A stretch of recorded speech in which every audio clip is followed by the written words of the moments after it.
Décidément, Sylvie Vartan n'est pas prête à enterrer la hache de guerre avec Laetitia. La chanteuse de 74 ans, fâchée avec la veuve de son premier mari depuis la mort de ce dernier en décembre 2017, l'a une fois encore taclé dans une interview accordée à Gala.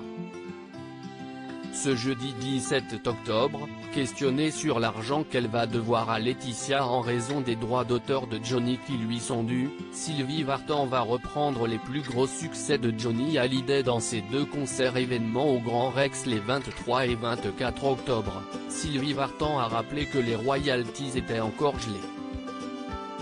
Mieux encore, la chanteuse a supposé que Laetitia Hallyday n'était pas aussi riche que les Français pourraient le penser. « Je ne pense pas qu'elle soit riche de toute façon. Si est une constatation personnelle » a-t-elle déclaré, sans s'étaler sur le propos.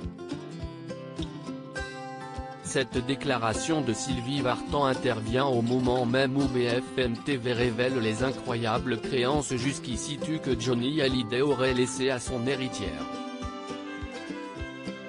Si le montant évoqué des dettes fiscales du taulier a longtemps été de 11 millions d'euros, il serait en réalité 3 fois supérieur.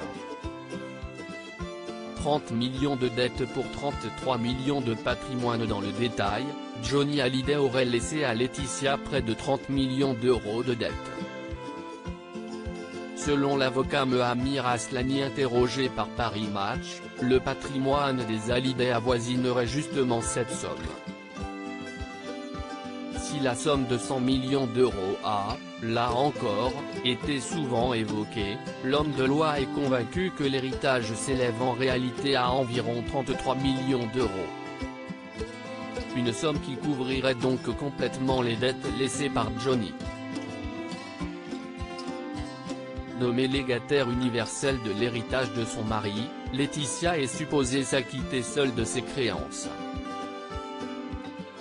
En tentant aujourd'hui de trouver un accord amiable avec ses deux beaux enfants, peut-être arrivera-t-elle à faire diviser la somme en 3, en leur demandant de payer chacun 10 millions.